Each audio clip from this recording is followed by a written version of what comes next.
pero lo que quería que vieran es que, por ejemplo, las oraciones en los textos reales no son las que nos enseñaron en la escuela. Por ejemplo, a todos les dijeron, Juan baña a su perro. Y todos entendieron, sí, es una oración simple, pero las oraciones simples casi nunca las ocupamos en la vida real.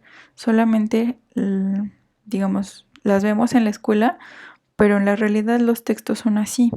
Entonces, ¿cómo vamos a identificar cuáles son, digamos, cómo identificar las oraciones o cómo comprender mejor la lectura que hacemos? Para empezar, tenemos que fijarnos en la estructura. Eso nos va a dar la guía al momento de entender. ¿Cómo sabemos que hay una oración? Bueno, una oración va a empezar con una letra mayúscula y va a terminar con un punto. Entonces aquí podríamos decir, todo esto va a ser una sola oración. Después aquí empieza otra vez una letra mayúscula y aquí está el punto. Entonces esta va a ser otra oración. Aquí de nuevo empieza con una mayúscula y aquí está el punto. Y así, aquí otra vez empieza con mayúscula y acá está el punto. Luego aquí otra vez empieza una mayúscula, sigue, aquí termina con punto, otra vez una mayúscula, termina con un punto, una mayúscula, termina con un punto, una mayúscula y termina con un punto. Entonces, esa, digamos, va a ser la subdivisión de una estructura básica que va a ser el párrafo.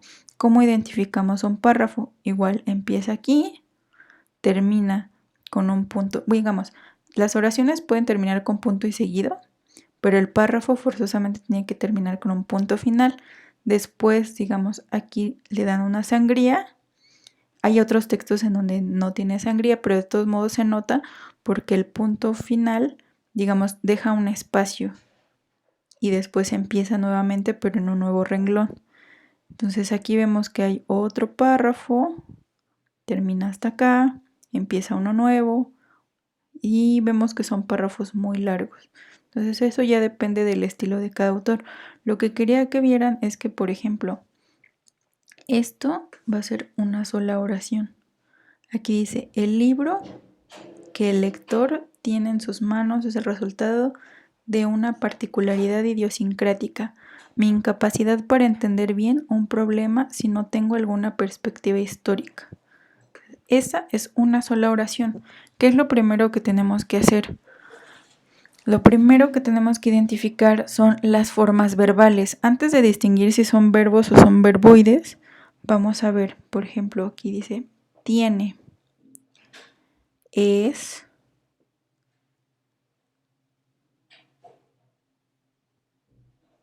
tengo, y básicamente son las tres formas verbales que tenemos.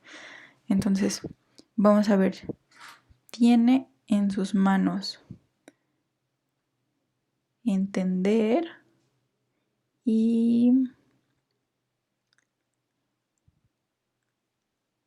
¿cuál más habíamos dicho? Eran tres. Es.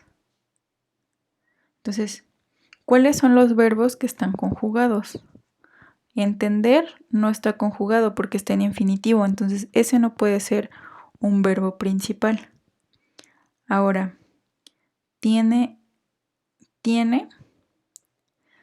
no es, digamos, el verbo principal tampoco, porque dice el libro que el lector tiene en sus manos, digamos, todo esto va a ser una construcción para decirnos el sujeto.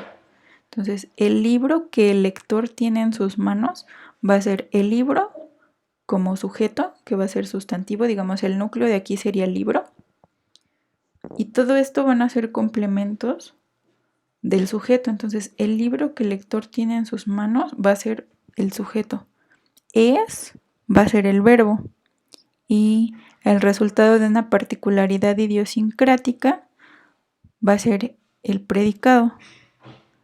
Entonces, aquí vamos a tener una, digamos, oración subordinada, que en este caso va a ser yuxtapuesta, porque lo que las une, como podemos ver aquí, son los dos puntos. Entonces, todo esto va a ser una sola oración hay un verbo principal que va a ser es, y aquí nos está dando el sujeto, el predicado y una, digamos, una oración secundaria que está yuxtapuesta. Ahora tenemos el punto. Aquí vamos a ver otra vez las formas verbales. Sé, bueno, aquí hay otra oración. Sé que no a todos les pasa. Entonces, aquí, por ejemplo, hay un sujeto implícito, que es yo. No es necesario que lo ponga porque ya sabemos que se refiere al autor. Pero entonces aquí hay un verbo que va a ser sé.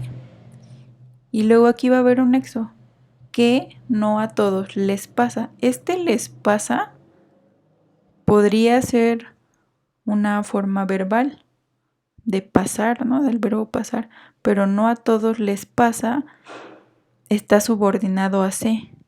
Entonces aquí va a haber un verbo principal que es sé, un nexo, digamos, y otra forma verbal que está unida a este verbo principal.